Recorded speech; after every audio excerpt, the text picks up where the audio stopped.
বেশ, তাহলে শুরু করা যাক। ব্লগ করব যখন ঠিক করাই হয়েছে, না হয় আজ থেকেই হোক।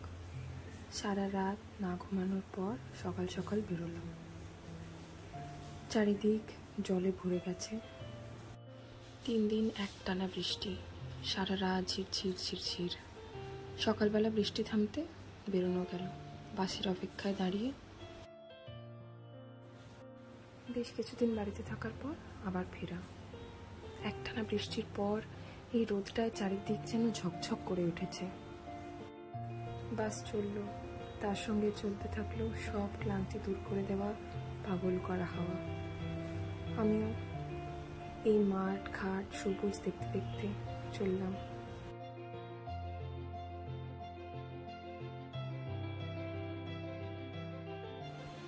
এই যে সব দেখছো জলের তলায়, এগুলো ছিল ধান গাছ আর একটা ছোট খাল। সব মিলে মিশে সবাই এখন জলের তলায়।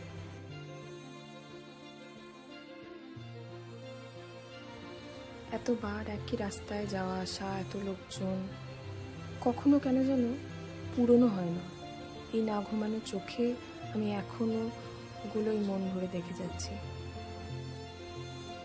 আর এই দামোদর, যাতে সারা বছর শুধু বালির চর আর অল্প একটু স্রোত, আজ এত বৃষ্টির পর একেবারে টইটম্বুর।